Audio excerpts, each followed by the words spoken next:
Over the years, I've worked with many entrepreneurs, many founders, small business owners, and one conversation this week reminded me why so many entrepreneurs stay stuck.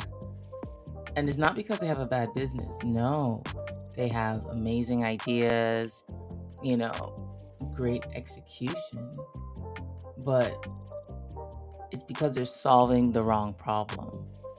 So, if you ever spent money on marketing, branding, a new website, and still felt like nothing's changed, this is probably why. So, I recently was talking to a founder of a sports, a combat sports organization, well established in the industry. She has boxers, um, winning a couple of championships. It's very impressive. And wanted me to, diagnose a problem which they thought it had been a branding problem. Um, so, I'm looking through everything that she does, their sponsorship deck, and everything else. And she was explaining the sponsorship deck, what they have to offer.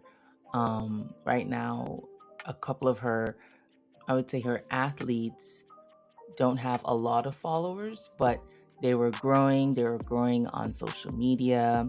There's two brothers.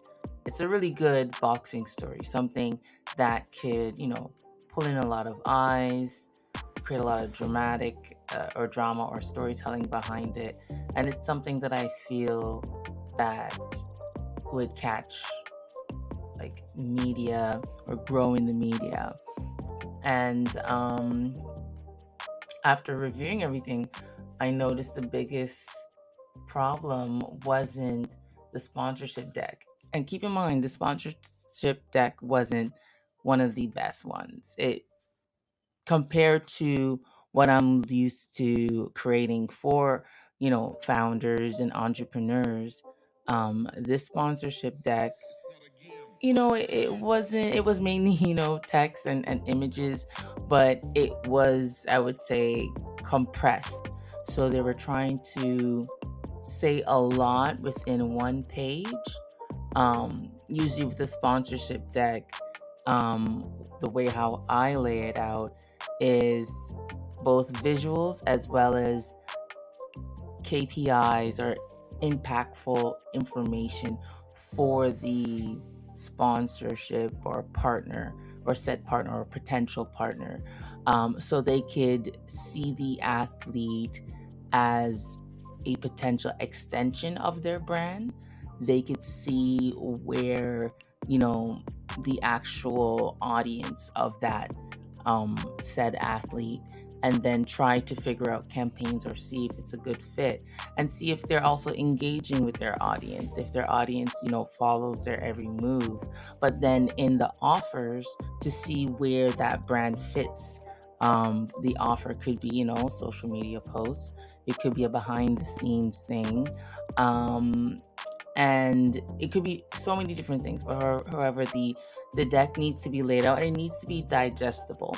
Sometimes I notice a lot of, owners, they put everything on one sheet. You cannot do that.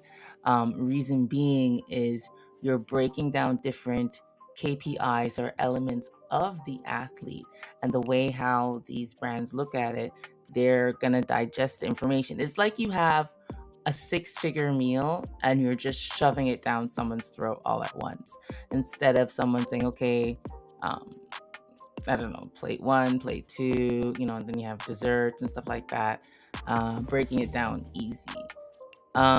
So she thought that was it. She's like, okay, we got to update this. This is exactly what I want happening. And the thing is this, I kind of looked beyond that, because I also noticed when you only look at the branding and then there's not a quick ROI, a lot of entrepreneurs or founders, they're like, okay, they kind of maybe end the relationship. the business relationship, or they say, okay, so you didn't really solve my problem. And like I said in the beginning, sometimes it's not a branding problem. So what I did, as usually what I do with my clients, I go deeper. And after going deeper, I noticed, okay, even if I were to update her sponsorship deck, would there be an immediate impact? There would be an impact, but not something quickly for her to continue, because a lot of these business owners as well, when they invest in branding or design or in you, they're looking for an ROI. Okay, I spend this, I'm looking for that. And the reason being is, money is tight. So because money is tight, a lot of the moves that are being made are strategic, um, and they're looking for a way that your services could bring value, and then they could justify paying you. But some people don't see it like that, right? But I'm seeing the bigger picture.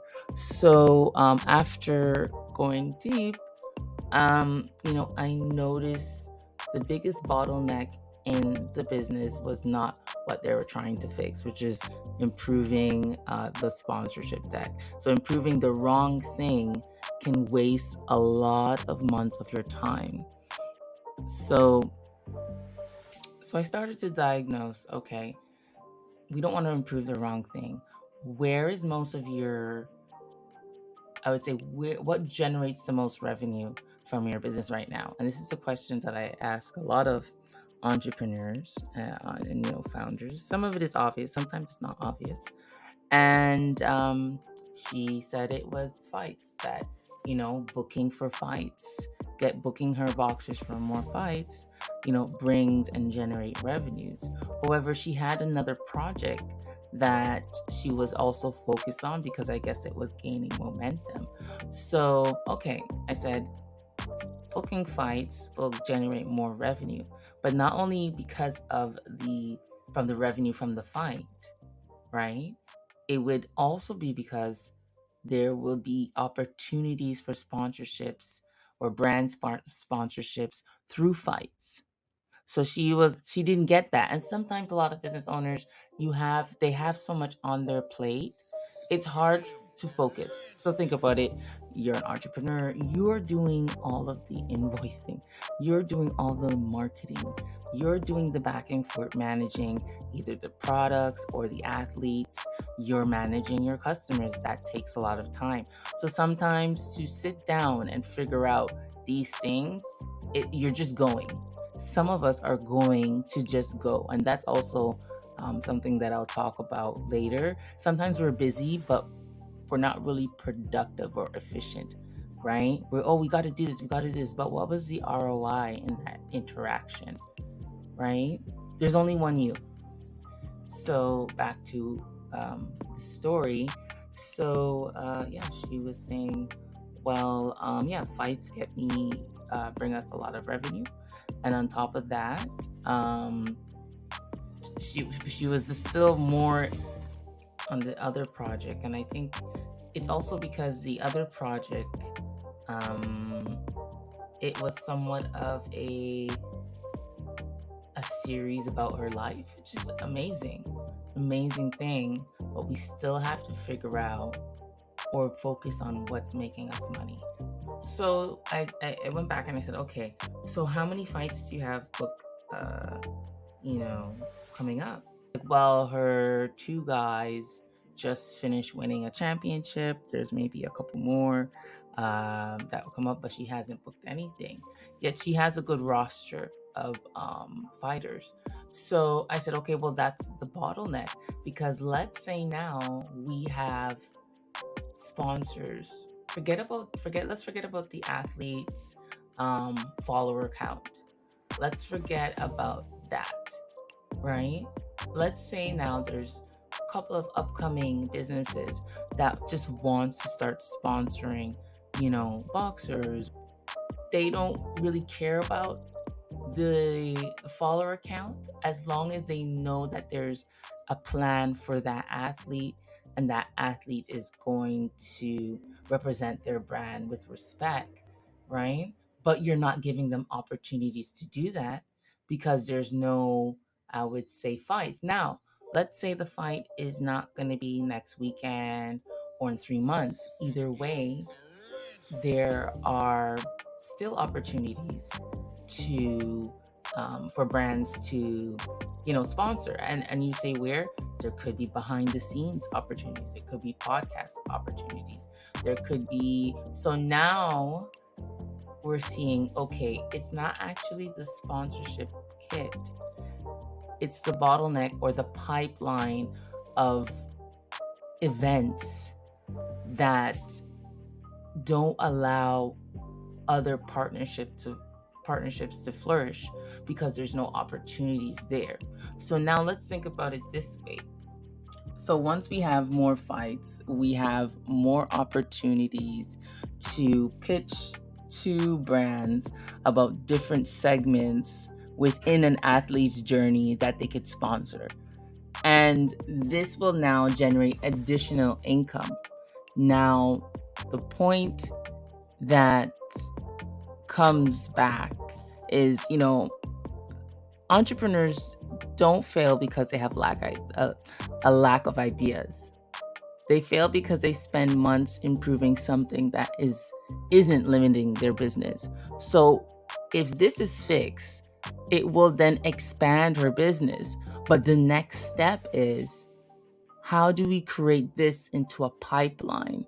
How do we create this into, I would say, income or passive income, or more of a systematic income, whereas she doesn't have to stop and look for sponsors all the time, or there's a pipeline of fights throughout the whole year, which means there's a pipeline of sponsorships throughout the whole year. So that's the next step for, I believe, operational wise, for a entrepreneur to fix. But first thing is focusing on what's actually limiting the business.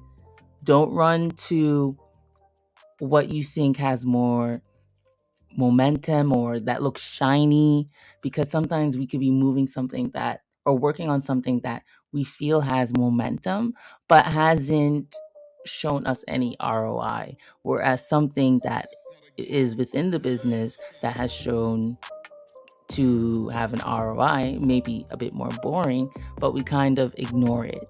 So that's another thing I feel that we should focus on. But yeah.